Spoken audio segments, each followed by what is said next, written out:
I'm Becca. And I'm Keri, and we're two friends who love to talk about books. And today we are talking about chapters 11 through 20 of Powerless by Lauren Roberts. Make sure to check our show notes for any trigger warnings. And we will be spoiling up to chapter 20 of Powerless today, so if you haven't read up to the end of chapter 20, we'll be waiting for you when you're done. Yep, and now we're on to our one-sentence summaries. Mm-hmm. Woo-woo. Okay. Chapter 11. Paedyn arrives at the castle, awed by its beauty, and becomes a prisoner, a contestant, imprisoned in her room before meeting Kit, Ellie, and attending dinner with the king and queen.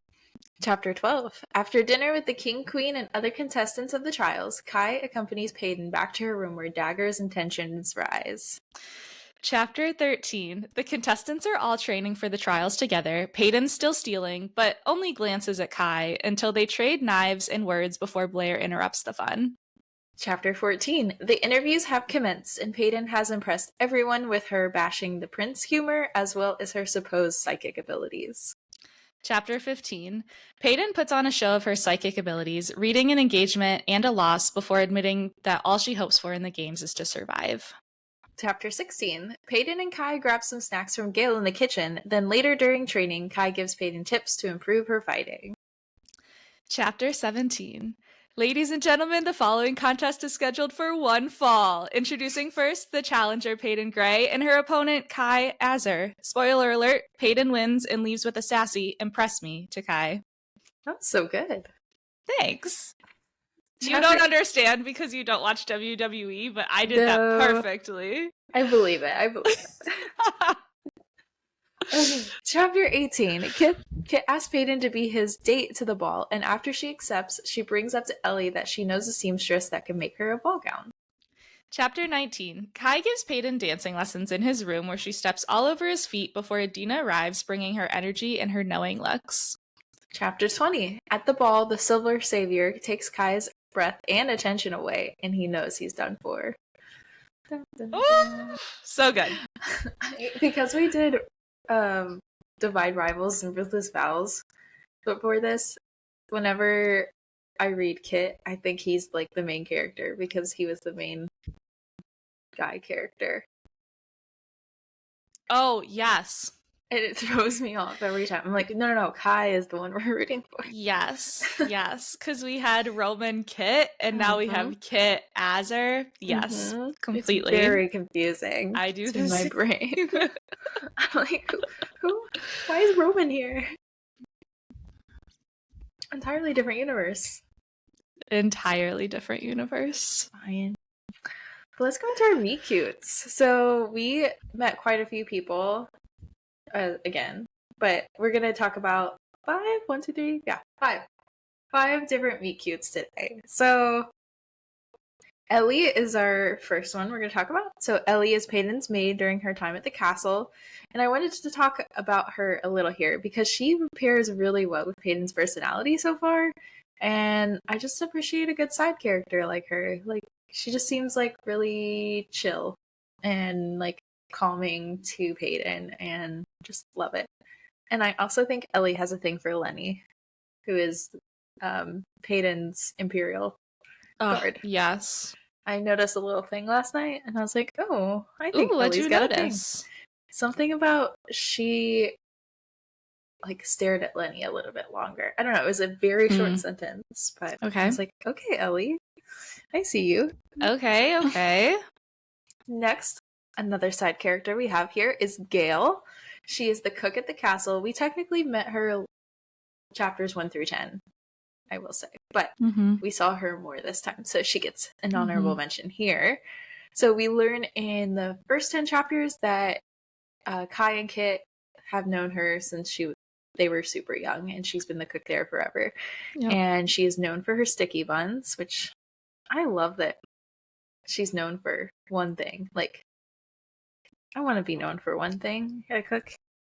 So, can I say something funny? Yeah. I don't know if you realize this or not. So, Paedyn, when the first chapter, when we open in Powerless, she's stealing fabric and sticky buns. Oh, I didn't realize. So Gail is known for her sticky buns, which I don't know if that was intentional or not. Maybe Lauren Roberts just really loves sticky buns, but I thought that was kind of funny. Anyways, so Gail, she I feel like she's a very motherly figure to the boys, and she takes no crap from them. So I love her. She's just sassy. I love it. Great time. I love her. Now, Blair. Do we have to talk about her? Yes. Do I want to? No. Here we go. She is our mean girl of the book. There's almost always one, right? There's almost always one. I couldn't think of when we haven't had one. Well, Divine Rivals, I guess. Not really, but anyways, that's not important. Dacra. Yeah, he was our mean girl. He was our mean girl. That's funny. That's actually really funny. Sorry. Anyways, no, she's your typical Regina George type who wants the best guy, aka Kai or Kit. She's ambitious, scary, and a jerk. Especially to Paedyn, who she hates most likely because of all the attention she's getting from certain princes. But anyways, we don't like her. Blair's power is telekinesis, and she loves to showcase that with a weapon typically. Oof. Yuck. I don't like that she does that. And I don't like her. Okay. Anyways. Interesting. Okay. I don't know how I feel about that. Okay. Here we go. Our next one is Jax. He's a 15-year-old orphan who lost his parents when he was a young boy, I believe in a shipwreck. But he was adopted by the royal family, and he's the little brother that Kai and Kit never really asked for, but who they both have come to really care for. So we also met him in the first 10 chapters, but he's the little brother those without a little brother would hope for. I don't have a little brother, but I would hope that Jax is my little brother. But he has the power called Blink, where he can teleport himself anywhere that he wants. And as he said in the book, which I laughed, he can teleport anywhere in a blink. Love his little puns. He's a sweet, excited boy that is still growing into himself. And to be frank, I'm worried about him. Okay. You'll know when you know. You'll know when I know. That's fine. Next, we're going to give an honorable mention to the Queen, who is Kai's mom. We don't know much about her yet, but she seems like a very kind person, except for the fact that she supports, at least openly, the Purging Trials. I want to keep an eye out on her, maybe because I just haven't read this yet and I'm being suspicious about everyone, but I'm just saying that Kai got his mercy and got who he is from somewhere, and it is not his dad. So I want to keep an eye on her. I feel like she might come in to help for something at some point. Interesting. What? Those are You'll know when you know. Yeah. Okay. All right. So now on to our quotables, which again, we're changing up for Powerless just a little bit. So this is a plot summary with quotes we want to pull out. With notable quotes, quotables, but plot quotables. Yes. So we're talking about all the parts instead of pulling out just the parts we want to talk about, but oh well. Should come up with a word that's like quotables. That's funny. Right, I think quotables is already a fun word. Yeah. In quotables doesn't really work. Quotables. Never mind. We're getting distracted here. Let's dive in. So we're going to start with when Paedyn's at the castle. So I want to start with throughout this entire 10 chapters, Paedyn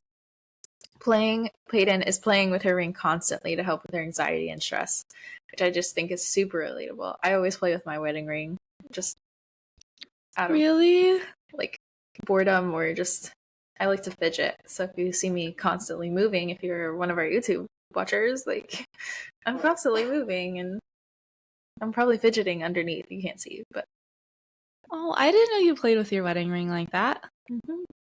I was playing with it while doing that and just like That's funny. I play with my wedding ring, but like my fingers, like, I don't know. I don't like the feeling of not being able to take off my wedding ring. And that sounds like really weird, but like, not that I don't like having my wedding ring on. I love Liam, if you're listening, I love having my wedding ring. I love being married to you. It's just like the fear of like not being able to take it off. Like, so like sometimes, this is really personal, but sometimes like my fingers will swell, like if it's really hot. So like I'll switch my like metal band for like a groove ring. So groove is like a plastic ring that's like, they're made to like snap if they get caught, and like I'll put that ring on. So it's probably more comfortable. I know like when it gets really hot here, sometimes I just take it off. Yeah. And when I'm working out, it's nice to have the rubber ring. Anyways. So this is definitely Keri's part, but I'm already interjecting, so my deepest apologies. But at the start of chapter 11, we get Paedyn's POV, like Keri just said, and as she's riding in the carriage to the castle, it reminded me so much of the Hunger Games when Katniss is like riding the train into the Capitol, and we literally get this quote. It says, "We pass dozens of streets crowded with smiling strangers, all waving and gawking. Some cheer and run next to the coaches we pass, trying to get a glimpse of us before we roll away to our dooms."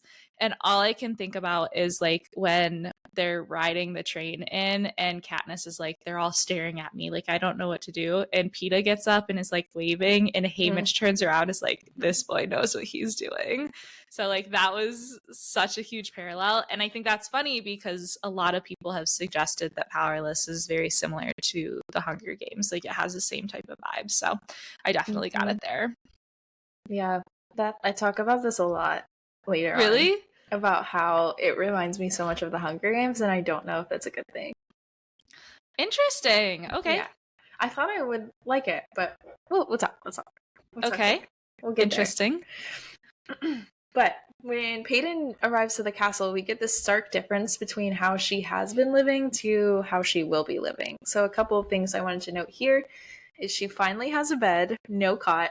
She didn't have to steal it, and it's luxurious. She has an Imperial assigned to her, Lenny, which we will probably do in a meet cute here in a few weeks. According to Becca, I trust her leadership and guidance here. Oh, goodness. That's dangerous. That's too much power. It's okay. Powerless. Boo. That's fine. Anyways, she is held in isolation for 2 days. I guess this is to avoid sickness being spread in the castle. I didn't know what you thought about that. About why are all the contestants held in isolation for 2 days? Oh, it's a mind game. Okay. Yeah. Don't like that. Anyways. And then Kit comes directly to her room to see what the fuss is all about for the Silver Savior. So she gets like a lot of like she's got endless food. I forgot to mention that, but like a bed, like stuff she didn't normally have. So she's doing much better, although she's about to die, potentially. We get this quote like when Kit comes to see her, and it's, "I make it my business to know all the pretty girls who saved my little brother." And I love that quote because I'm like, oh, okay, pretty Kit. Girls. Like, now here's what's funny is he says like, "I make it my business to know all the pretty girls who saved my little brother." Is Kai telling him that she's a pretty girl, or is he drawing that conclusion after he sees her? Because when he's there, she's in all of her glory of her robe and her hair sticking up everywhere, and like is just not having it because she doesn't know what to do with herself. So fun times. I feel like both. Yeah, based on how he acts the entire 10 chapters. That's true. Boy's got it bad. So, moving to after the isolation, she's immediately thrown into a dinner with the contestants and the king and queen. they are all meeting one another, and then Kai talks to her.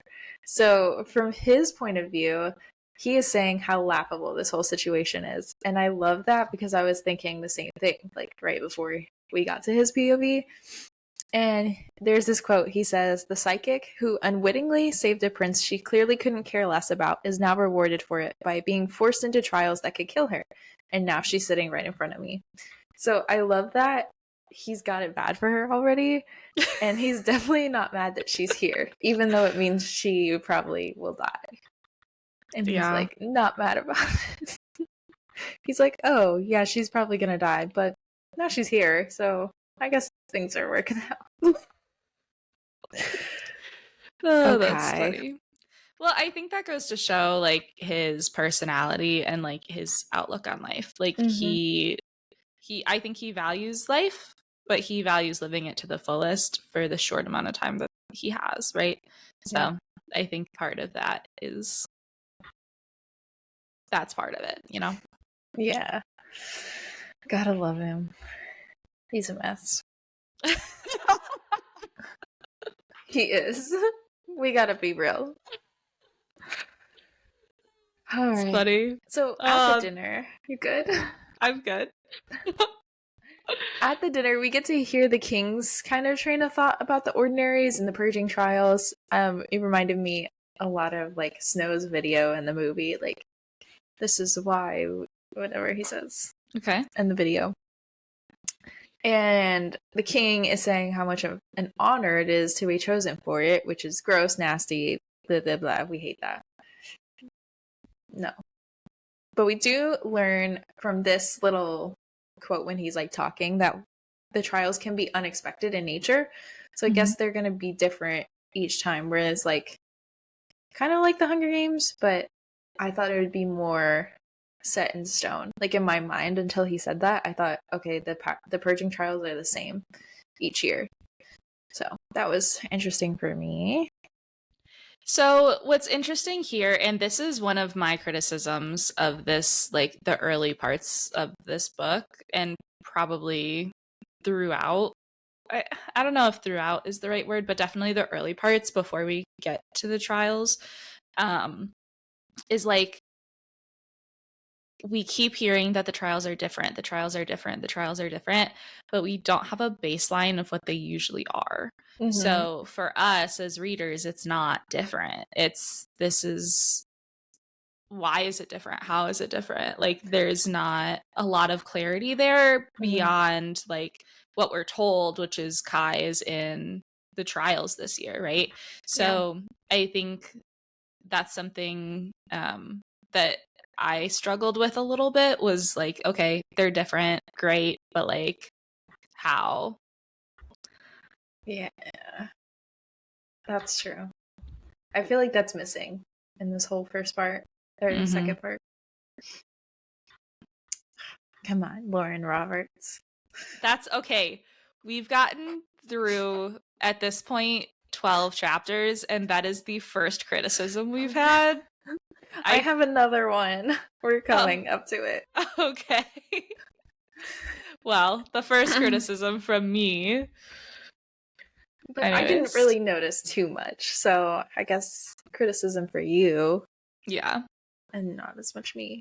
But now that you said that, I'm like, that's a little bit. Yeah. That's fine. And I don't remember if it ever is really explained.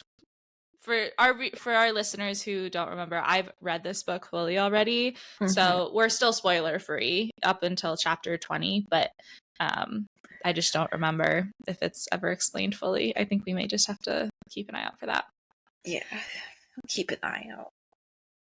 But in chapter 12, we get Kai's point of view, and we get to have the best scene, in my opinion, so far to this whole book. Where Kai walks Paedyn to her room, and I wanted to note this because I think this will be important for later, but his room is across from hers.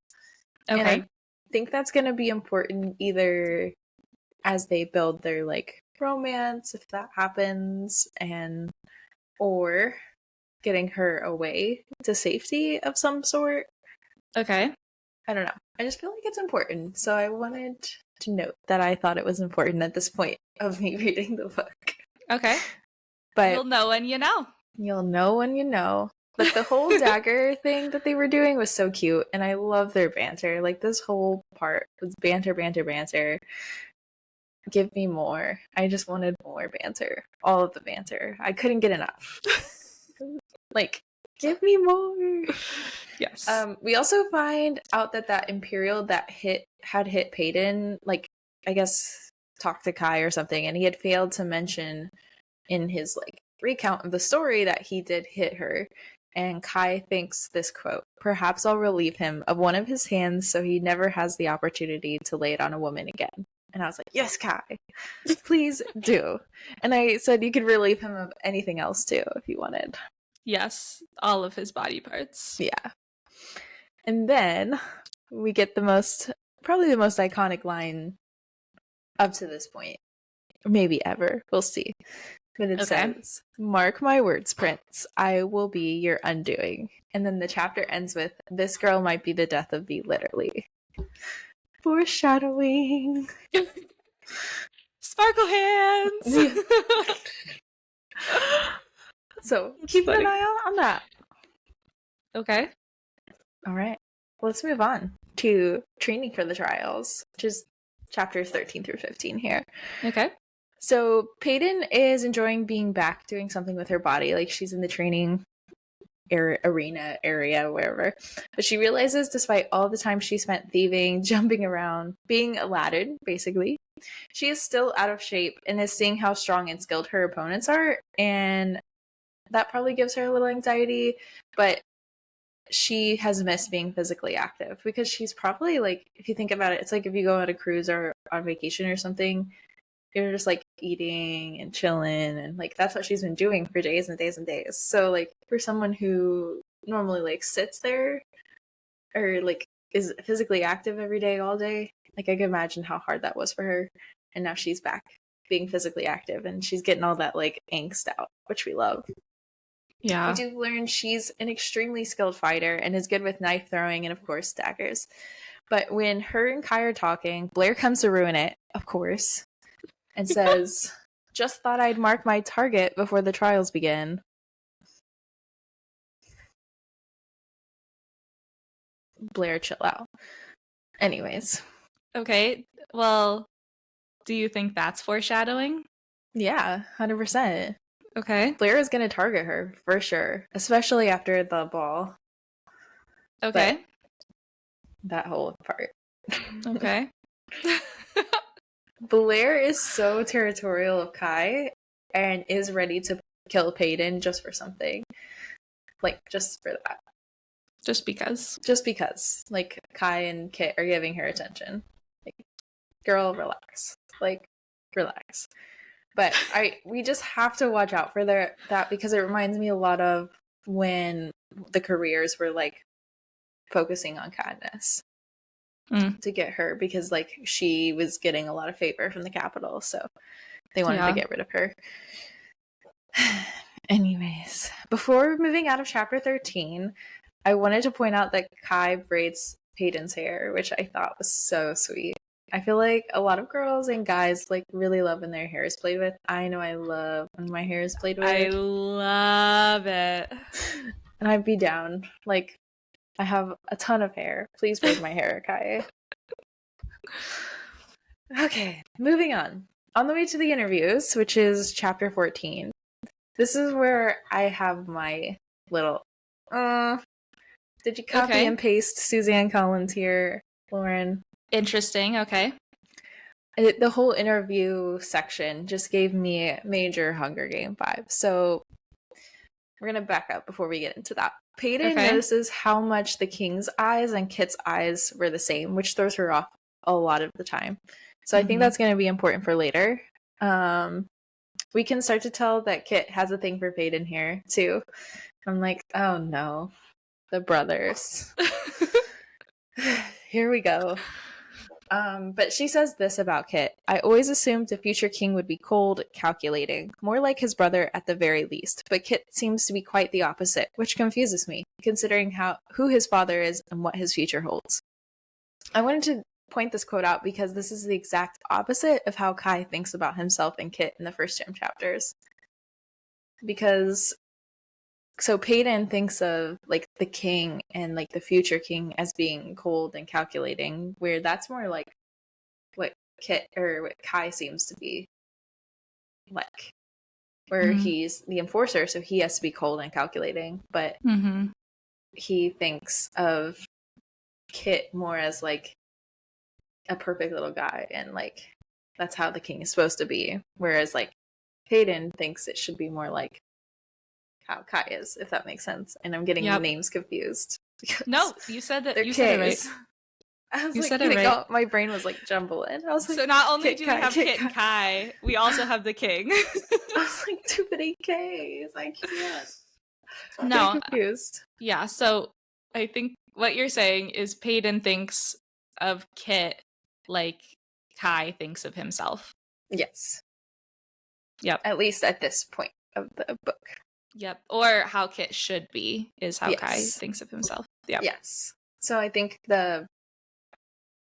at least the people in the slums, like their view of the king is very different than the king's family of the king's family.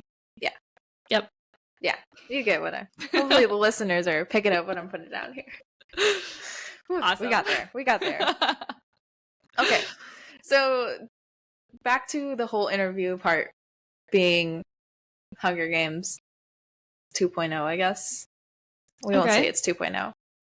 Copycat. So they're showcasing their talents, which had me a little bored, to be honest. I did enjoy learning about their different powers, like seeing them showcased and seeing how Paedyn overcame not having powers and like covered for herself, but it felt like too much like the Hunger Games for me.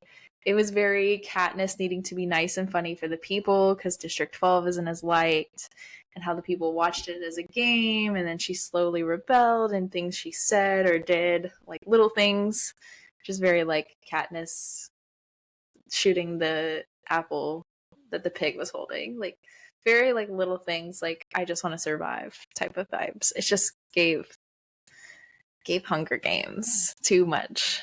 Okay. And I'm not sure if it's because I just recently read Hunger Games or what. Like, I don't know. It could be just that I read Hunger Games so recently that it's so fresh that it felt so copied. So this is so interesting. So I was listening to another podcast about another book podcast, and I don't remember.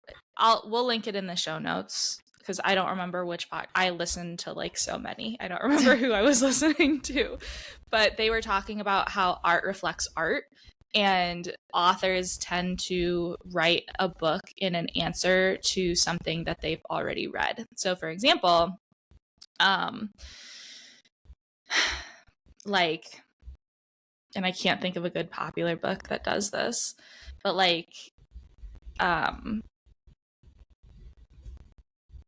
they're like authors, say like Lauren Roberts, like she read Hunger Games, and what she was missing in Hunger Games was the banter. So like this is her, like, not saying she copied it, but like art reflects art. So like at this point, it's not that everything is, there's no new original ideas or anything like that, but it's okay that art reflects art, because like even current artists are reflecting like the Mona Lisa or like things like that, right? So I don't think it's necessarily a copy and paste, but I do think that Lauren Roberts took something from the Hunger Games that she really liked and was missing something that she wanted in her book and wrote it. So it was this was her answer to what she felt the Hunger Games she was missing in there. Interesting. I'm not Lauren Roberts, so I don't know if that's actually her motivation here. But I think that's why I didn't mind that it was so closely related, and why I haven't minded it, because we brought it up a couple of times so far. Yeah. Like, I think we're probably going to compare this to the Hunger Games probably for the next, well, this part obviously, and probably the next part. I don't remember too much like after that. But like, I do think that like it's not a copy and paste, but I think it's a difference in like like I said, that answer, that call to action that she maybe got from there, that she was missing something and she wanted to write something with what she was missing in mind, if that makes sense. Interesting.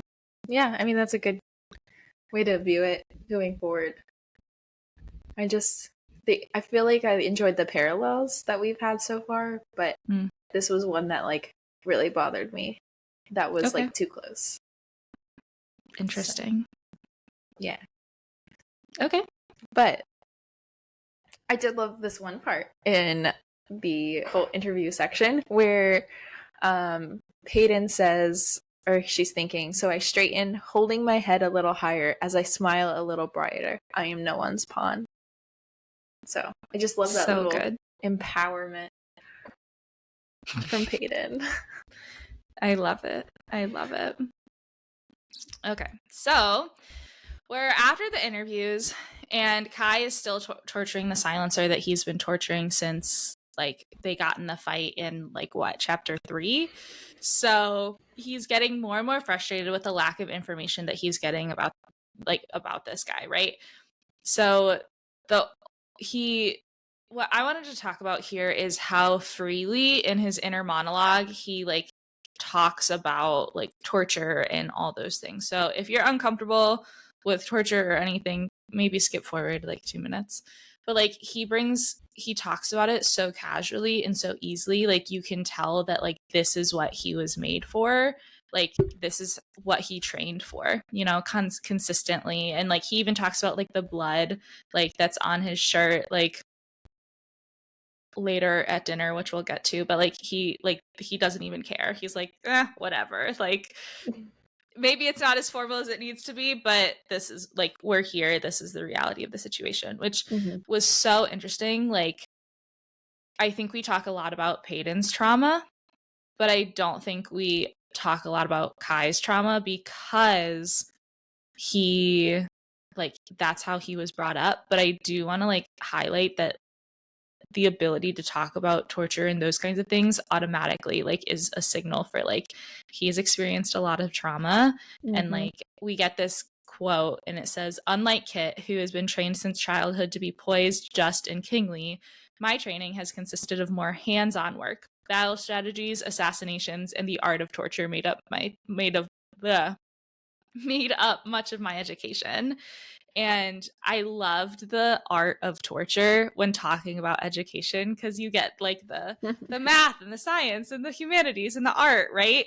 And like just sneaking that little art of torture in there kind of like made me smirk a little bit, but also like how brutal that was for him, you know? Yeah. But he does mention earlier that like torture like doesn't seem to get any easier for him. He also says like it doesn't get any easier and it doesn't get any cleaner, but like we're getting a huge difference in thought pattern here between how he thinks about torture and what torture is actually doing to him as he's like handing it out to somebody. He's also very good at what he does. So it's not super shown in this situation because he's not able to get anything out of the silencer, who we learn his name is Micah. But like he says repeatedly, he's very good at what he does. And it's so funny because as readers, like I called this out, like as readers, we have not seen any proof that he's good at what he does yet. Like, yeah, he's been torturing Micah, but he hasn't gotten any information of it. He was supposed to go and like banish the little girl and like kill the little girl, and he didn't. He like reunited her with her family. Like we're not getting the keys that he's good at what he does. We're getting a lot of like merciful actions from him, which is so interesting that like we as readers have not been given that opportunity to like see him in action yet. Very interesting. Well done. Interesting. Well done, Lauren Roberts. Well done. Okay, so straight from torture to dinner, and he strolls right into the dining room like he owns the place, which he does. But again, he's got blood all over his shirt because he's like, whatever. Like, this is what I'm doing. And all the while he's walking to dinner and all he can think about is Paedyn and how he's been toying with her and how much he's been enjoying toying with her. And he walks in, he sits down, and we get an immediate opposing view of how he thinks about his mom and dad, right? So he looks at his father, and his father looks peeved like he always does. So like I have in my notes, I have father dash eternally peeved. And then we get like his mother, who's gentle, and you can even tell how she reacts to like the blood on his shirt, that like she's uncomfortable with it and doesn't really like jive with that at all. Yeah. And she's very gentle, and she's the only one who gets his sweet smile. And like that sweet smile is reserved only for her. And I just thought that was super sweet. I just love that. I love when a guy loves his mom. I know. So good. Okay, so his mother announces the first ball, to which Paedyn, Ace, and Hera are super confused because obviously they have no idea. They're not nobles. Everybody else is nobles or has been around the palace for years or grown up there, but the three of them haven't. So we learn about the balls, which we don't get a ton of information about them, except for the contestants must partner up. So like they have to pick their partners, whatever. They have to dance with each other, which is terrifying, obviously, for these three, right? And we're getting this from Paedyn's well, actually, no, we're getting this from Kai's POV, but he does such a good job at like looking at Paedyn and seeing what she's like feeling at the same time. So like obviously the three of them are like Paedyn, Hera, and Ace are like not having it. But we also get that Kit immediately looks to Paedyn, and Kai like sees that, and that leads to Kai admitting that he likes a challenge, but Paedyn has made it very clear that he is not what she wants, and he cannot reconcile. He has this cognitive dissonance about why he doesn't want to be enemies with Pae, even though she has made it so clear that that's what they are. So interesting. This like explanation of the ball reminded me of the ball for the Triwizard tournament, where they're all trying to find dates, and like they're going to the ball and like not sure what to wear, and like they all have to wear these certain things. I don't know. That's giving Harry Potter Yule Ball vibes. I think it's Yule Ball. I think that's my next book. You're the Goblet of Fire? I don't know. What's number 4? I don't know. I'm really bad about knowing the order. Hold on. What is book number 4 in? I'm waiting for those audiobooks. Yeah, number 4 is Goblet of Fire. I have all of them on hold waiting. I want those to be my next audiobooks. Really? Yeah. Dang. I need something like I've already read to be an audiobook for me. That makes sense. All right. So that's the dinner scene, right? So the next morning, Kai wakes up early, drenched in sweat, and scares Paedyn outside his doorway. So I want to highlight here, because this was very interesting to me, and this goes back to what I was talking about earlier about Kai and like his trauma. He says he normally wakes up covered in sweat because he has nightmares, but this morning was different because he woke up sweaty just because it was like hot and humid in his room. So I thought that was so interesting that like that's important enough for him to mention that like he has nightmares. So like he must have nightmares a lot, which obviously is like trauma related or whatever. So I just thought that was interesting. But anyways, he gets up, gets ready, walks out the door, and scares Paedyn as she's like leaving. And this is the first time that Paedyn calls him Kai, and he loves it. He says something like, I could get used to the name rolling off her tongue or something like that. He's got it so bad. So bad. The male has fallen first, for sure here. And hard. Very. In the first meeting. He had it bad. Yes. So they're walking, And they're like bantering back and forth, and he walks by the kitchen and all of a sudden grabs her wrist and he brings her on a conspiratorial mission to the kitchen, and he like puts her hand on his back.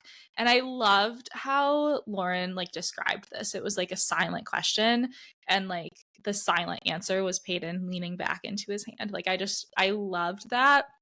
Like with the question and answer. And I feel like that's a lot of, even in their banter, that's a lot of what they're doing, is they're asking each other questions and like answering questions without actually like asking and answering, you know, which I really enjoyed.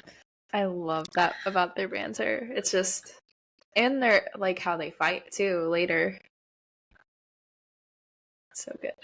Yeah. Completely agree. Okay, so Paedyn officially meets Gale. Love it. They hit it off like old gal pals. We're here for it. And I love that Gale is like throwing Kai under the bus and like telling all these embarrassing stories. Yes.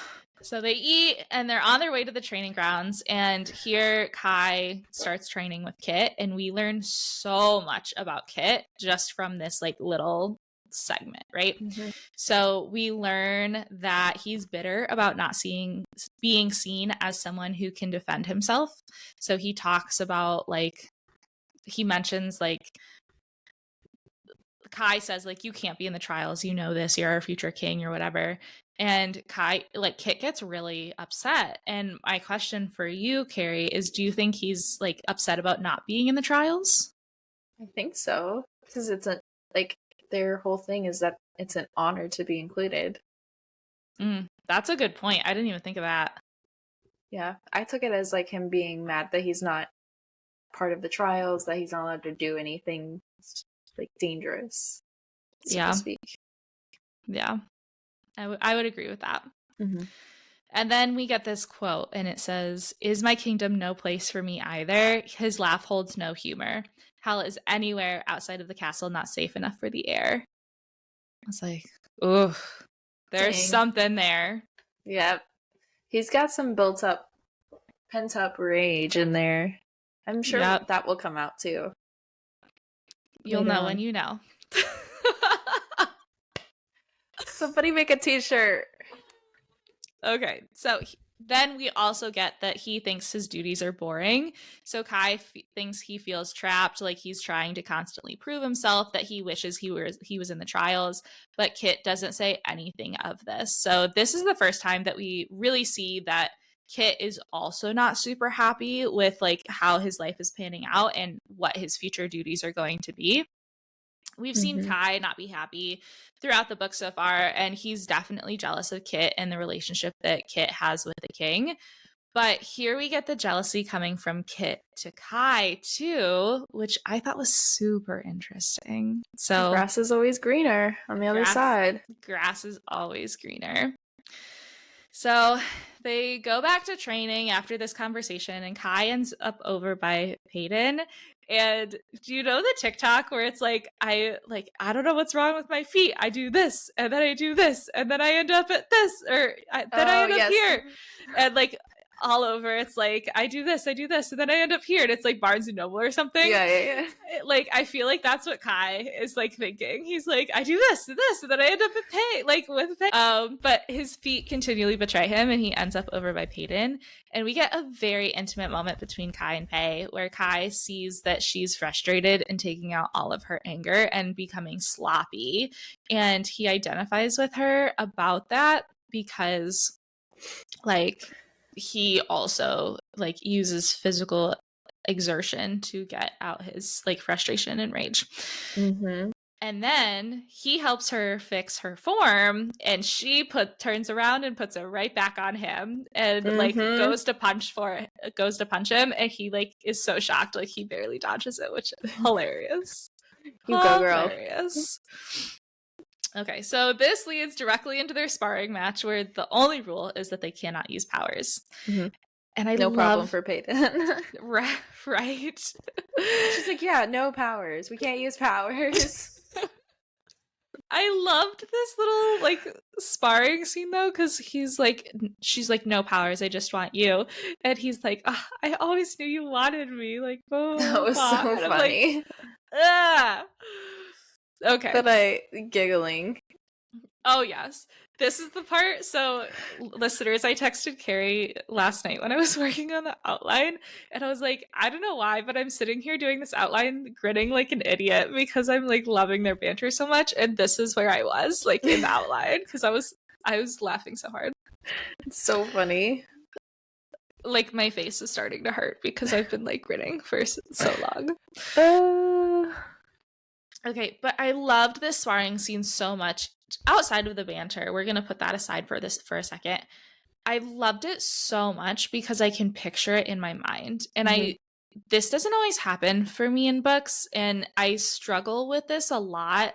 And this is where authors tend to lose me because when I read, I am a visual person. So like sometimes I'll like work through a scene and I'll like have to be like, okay, so like this happens and like his arm is here and her arm is here and like whatever, like I have to like, that's like when somebody's fighting, like that's like what I have to think of. And it's sometimes really hard to do that with how authors write it sometimes, but I did not feel like that with this at all. Like I felt like I could follow every single step. I could see it very clearly. And I think Lauren Roberts does such a great job here helping us as readers understand what's happening, what's going on, where everybody is, where everybody's body is, in space. And I just really appreciated that from her because I think sometimes authors like make it too complicated. Yeah, they do. Anyways, I loved that Kai was impressed by her when they're fighting. Like he wasn't expecting her to be as good as she was, which first of all, why not? Boy. Second of all, he's even appreciative that she's like gotten stronger as like she's actually been training and like had regular food, which I just wanted to throw out. Proper nourishment is important. Just throwing that in there. Talking to myself as much as you, as much as listeners. And then I love that, like, at the end, she's like, yeah, like, you were going easy on me or whatever. And I love that he questions if it was that obvious or if it was that obvious he was going easy on her or if her psychic abilities told her that. I didn't even think that. And he, like, believed that she had psychic abilities. That's good, though. That's good. But also very dangerous. Very. And then obviously the banter, the pretty face talk, throwing a knife at each other. I love that now as readers, we think throwing knives at each other is flirting. Great times. You earlier said like they're throwing knives at each other and it's so cute. Yep, basically. And I love that like that's where we're at as readers. Yes. I have a quote from the pretty face thing. And Kai says, "Oh, darling, as long as you still think I'm pretty, I don't care what I look like." What a gem. What a gem. What a gem. We're after the training, and Kit asks Paedyn to the ball. So, Keri, I have some questions for you here. How do you feel about this whole scene with Kit asking Paedyn? How did it make you feel? It made me feel like,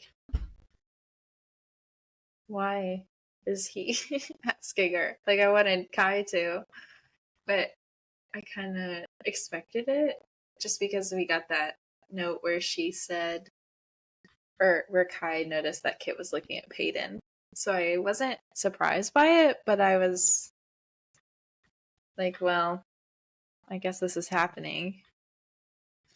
I don't know. I'm nervous about the potential love triangle, which is one of my least favorite tropes. Okay.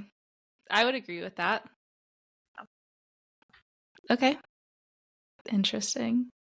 How did you feel about and this is another question and answer without asking question and answer about the title changes. So we have the Future King and Miss Grey versus Kit and Paedyn. This was kind of annoyed that they were changing. Yeah, like I kind of like the formality because then it made it less like personal. So I thought, okay, I think she still would choose Kai over Kit if she had to choose. But I don't think she feels anything for either of them at this point, except for hate for Kai. Okay. Well, not hate. She definitely doesn't hate him. She feels angsty towards him. She thinks they're enemies. Mm-hmm. Yeah. Emphasis on thinks. Well, to her, they are. Yeah. At this point. I mean, she's an ordinary. That's true. And he kills ordinaries. Well, I guess you're right. So after Paedyn agrees to go to the ball with Kit, she figures out she can invite Adina from Ellie and is jumping for joy. But she feels immense guilt about, forgetting about Adina. So do you think that she should feel guilt about Adina? Do you think it's justified at all? Yes and no. Like the guilt? I think yes, because she hasn't thought about her friend. Okay. Like, I don't know what the time frame was, but she hasn't thought about her in a while. And no, because I don't think there would be a way for her to leave and go see her. So I think the guilt of not thinking about her is justified, and the guilt of not being able to go see her and not keeping to her word is not justified. Okay. Because I don't think they would have let her at this point. Okay. I would agree with that. Well, I guess you can't say what you think because you might know. No, I would agree with what you said. Okay. Yeah, I would agree with that. Okay, so now at this point, Paedyn has agreed to go to the ball with Kit, and Adina is coming back into the story. Woo woo. And then there's a knock at the door. Right? So when Kay's at the with Kai at the door, I was like, who's Kay? I can't handle another K name. Please. With Kai at the door, we get a look deeper into the castle and into Kai's life, which I really enjoyed. So we get, as they're walking, there's dust in his hallway, and it's been a while. Like, we get this like notion that it's been a while since somebody's been up here. Mm-hmm. And it's interesting because like Kai obviously lives in his room, like very clearly. And we get a lot of that in just a second, and I'll go over that. But the hallway that he's in is not often visited. And I think that's really interesting. But I also wonder, like, how long has Kai actually been not living in his room? Has it been longer than just the trials? Has it just been the trials? He must be the only one that's in his hallway if there's dust on the paintings or whatever. So that was very interesting to me that I had a lot of questions about why that was happening. Yeah. We also get that he will do anything for his brother. So we get this quote. It says, I study his stare as a sliver of his mask cracks, displaying all the love and devotion for his brother, all the lengths he is willing to go for him. So obviously he loves his brother, and will do anything for him. He's a reader. My heart. I love him. I love that his bookshelves are like, all the books are stacked at odd angles. It's like, same. Cute. Same. But he reads strategy, combat, and poetry, which to me means he's a hopeless romantic. And in my outline, I wrote hard eyes. Oh, it's so funny. And then we also see that he has sword slashes in his bedpost. So we get a little of a conversation there. And then he admits, like, yes, I do that, but it's the same as you punching the bag or punching the tree that you were. So like we get a call back to that, which I thought was kind of cute. Cuties. So dance practice ensues, and Pei is nervous. So nervous. Kai is super confident. He's like, I'm here. This is what's going on. And I loved that Pei was in a fighting stance the whole time. The whole time. But And this is something that has begun to irritate me in books. We have another criticism. Sorry. I love you, Lauren Roberts. I promise. Well, you said books, so is this like just her book or all books that you've read recently? I think this is all books. Okay. Yeah. See? It's not just Lauren. It irritates me when somebody is such a good fighter and is so aware of where their body is at all times, and they are bad dancers. That's true. Like, I don't know. That just like really has begun to irritate me. Because like, I guess we would have to ask a fighter. See if they could dance. I guess so. But like, just like change, I don't know. Maybe it's a mindset thing. I'm sure that's probably what it is, but anyways. Probably.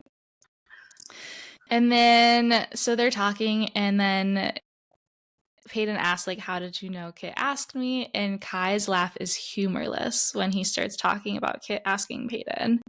And I was like, oh, interesting.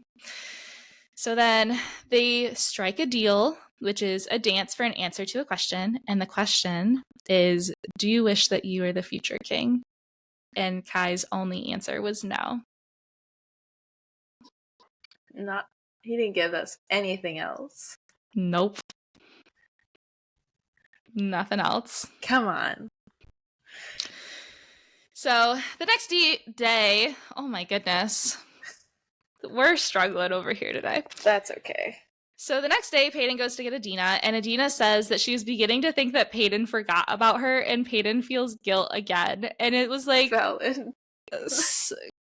Ay. Like, girl, I feel bad for you. Like, yeah.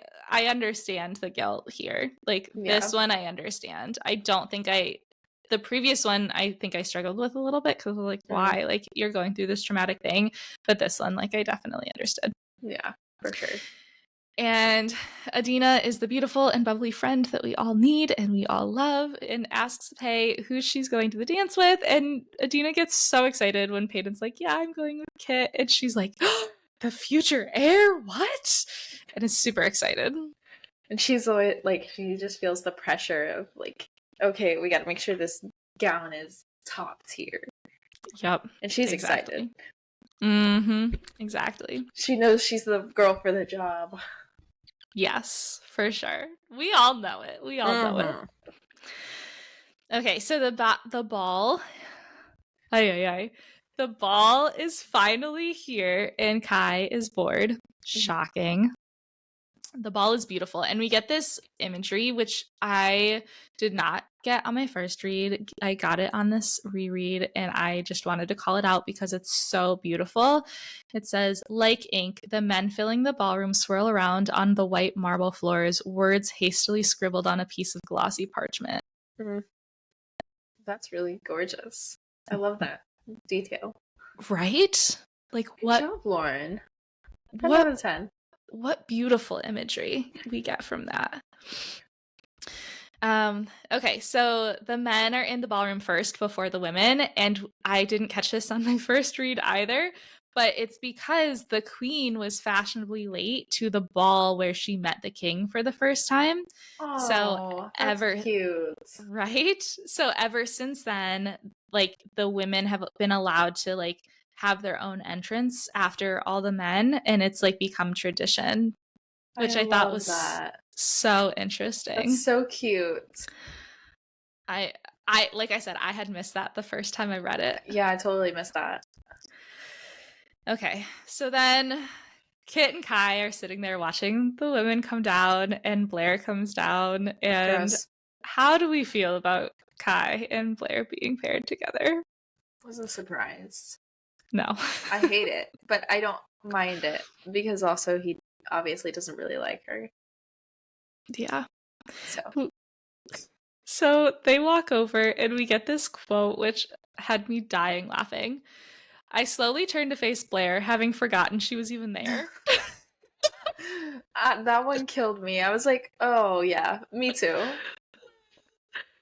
And then he goes on to say, I'm a terrible date, though I suppose she signed up for this when she asked me to be her partner, so I don't waste time feeling bad about it. Yes, Kai. Yes, Kai. Yes. Oh, I was cracking up. Okay, so then the Silver Savior enters the chat. Mm-hmm. And we, also Kai, because we're in Kai's POV, is entranced. So entranced. Her silver dress with her silver dagger is just beautiful. I love that little, he said, so lovely, yet so lethal. Yes. So good. Ooh. So, what's interesting though is obviously like Paedyn is in silver, but the tradition is for all the women to wear green, right? Mm-hmm.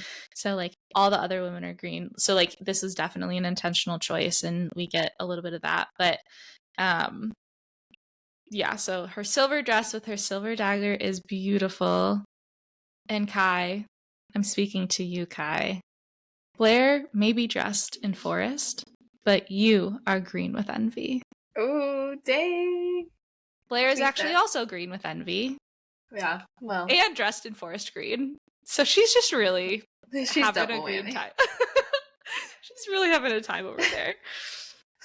And I love that Paedyn just like is not afraid of Blair at all. She just like claps right back. And that's one of my favorite things about Paedyn as a character is like she does not take any crap from Blair. She's like, I'm not scared of you. Like, I'm gonna clap back, whatever. And like I wish I was like that because like I just freeze.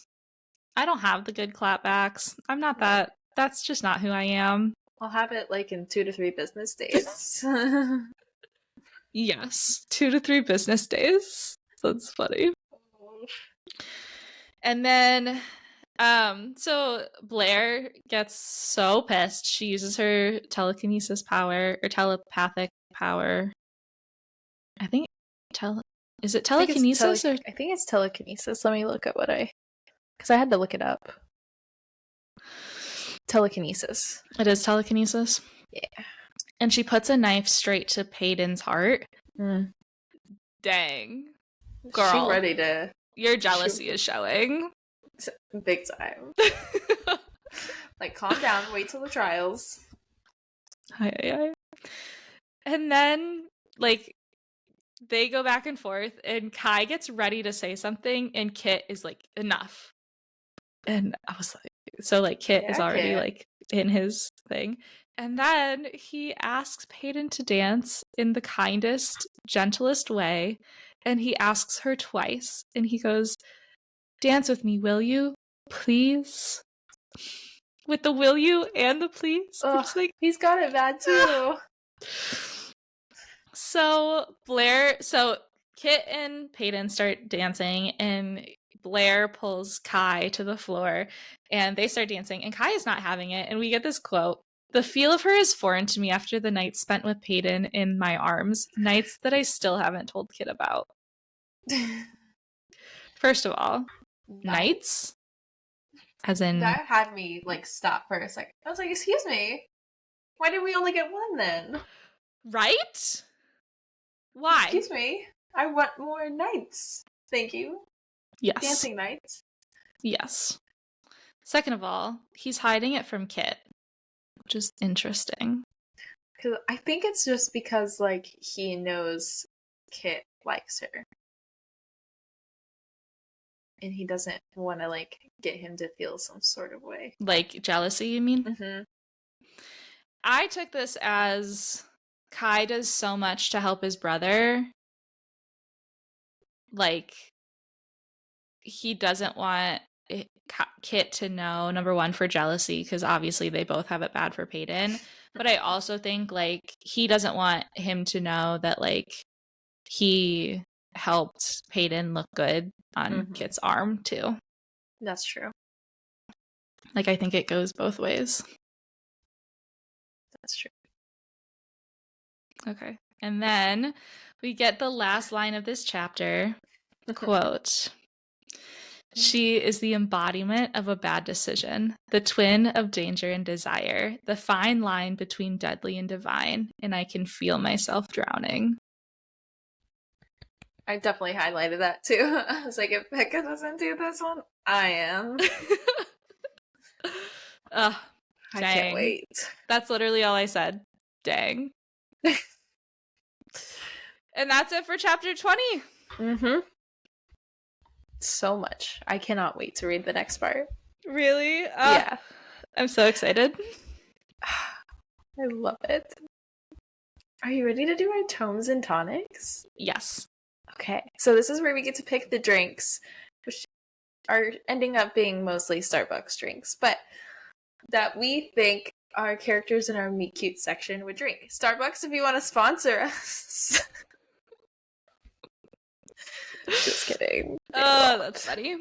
Anyways, let's start with Blair. Do you want to go first? Sure. I said she was a pink strawberry and white chocolate mocha frappuccino, and I googled Mean Girls drink, and this is the Mean Girls inspired drink, the plastics inspired drink at Starbucks on the secret menu. So I love that. Yeah, so she is a mean girl. I like that you did the strawberry, because that's definitely, I added that too. I did a iced matcha latte with light ice because she's going to be a mean girl and she's going to take it back when it isn't light ice. She's going to do a pump of hazelnut and strawberry cream cold foam. So this drink will cost like $10 and she will get it every day. And she will complain about it. How there's like not enough cold foam, how it's not light ice enough, or it's not the right color, or it's not shaken enough. I don't know. She'll find something to complain about. Yes. Did 100%. I have a customer that ordered something very similar like that and did that? Maybe. Ooh. Maybe. Is Keri's past trauma coming out? Maybe. Starbucks partners, you know what's up. Let's do Jack's. Okay. I said he was a caramel ribbon crunch frappuccino. That's a good... I definitely was thinking frappuccino for him the entire time. But I said a Java chip because I feel like he reminded me of my middle school boys that I used to like teach. So they would always come into school or like with the Java chip or something. I thought he was caramel ribbon crunch because he's so sweet. Yeah. And like, who doesn't love a caramel ribbon crunch frappuccino? You get the extra crunch too. Oh, I haven't tried on the bottom and the top. Ooh. It's so much sugar. I feel like I'm gonna die, but it's so good. Yeah, even thinking about that, I'm like, yeah, I would only get a tall. I can't get anything larger than that. No. If we had like extra, like if somebody wanted extra whip or something and I had extra, I would put it in our little sample cup. That was the perfect amount because it's like a little shot of caramel crunch frappuccino. All right, let's do Ellie. Okay, I said she was an iced coffee with oat milk and a pump of vanilla. I agree with most of yours this time. Like, ooh, 10 out of 10, great choice. But do you want to know why? It's because I actually sat and thought about these more than 5 minutes before recording. I'm so proud of you. I did say a passion tea lemonade because I thought she would be something sweet, but like a little spicy a little bit. Not that it's spicy, but it's a little pump.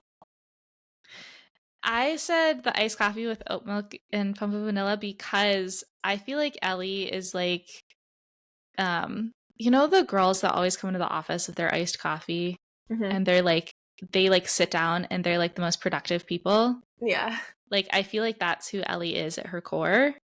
And like, that's just like what I think about. I love it. It was a great choice. The queen. I definitely agreed with you here. I said a white hot chocolate. I was thinking white chocolate mocha. So when I saw you did white hot chocolate, I was like, yep, that sounds about right. I love it. I feel like she could also be a caramel frap, like if she's feeling fun. Like extra. Yeah, she wants to like have an afternoon drink. She would go for a caramel frap, I think. Yeah. But not too much. She would never finish her drinks. No. And I think if she got a white chocolate mocha, she would get 1 shot of espresso and like no whipped cream and like 1 pump of the white mocha sauce. And maybe like soy or 2% or soy maybe oat milk or something. Because she'd be like, I need to watch myself. Okay. But let's move on to Gail. Okay, so I said she was a caramel macchiato. I like that. I said she was just 2 shots of espresso with whipped cream. And here's why. It's because I think she'd want something quick so she could get cooking, but with a little sweetness. Okay. So can you explain to our listeners what a caramel macchiato is? Yeah. It is vanilla syrup. Then you have your milk. And then you have your 2 shots of espresso on top. Okay. And then your caramel drizzle. Okay. What's the ratio to espresso to milk? Milk is like 75 to 90%. Okay, cool. That's what I thought it was. Yeah, espresso is so tiny. I said, explain to our listeners. I really wanted you to explain it to me. Hold on, let's just get a picture. Versus a latte is like half and half, right? No, it's actually very, the same. Oh, why are they called different things? Who knows? It's Starbucks. But they're like different types of drinks. Yeah, kind of. Like a macchiato, a traditional macchiato is just very frothy milk, very little, about that much, and then shots of espresso. So it's more equal. But it's very frothy. Gotcha. Whereas Starbucks is, I can't see, they cut off the milk, but this has come down a little bit, but it's really not that much. It ends up being like beer. Gotcha. Okay. Yeah, I'm going to go with caramel macchiato because I think that's so funny that it's 2 shots of espresso because I did not know that. So we're Depends kind on of the similar. Size. Yeah. We're kind of similar. Yeah, I like it. I said caramel macchiato because the picture that I saw looked super sweet. Mm-hmm. But also, I knew it had, a lot of caffeine, obviously, with the espresso. Yeah. So she will need it for sure. She needs the caffeine, but she also loves sweet things. Mm-hmm. So. I like it. Good job. Thanks.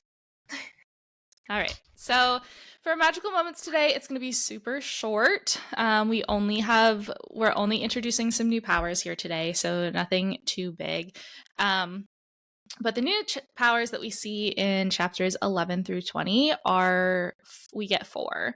So we have a Volt, which is the queen, and it means that she can manipulate electricity, which I missed that. Amazing. It's a throwaway line that Kai says when she's coming down the stairs at the ball. Yeah.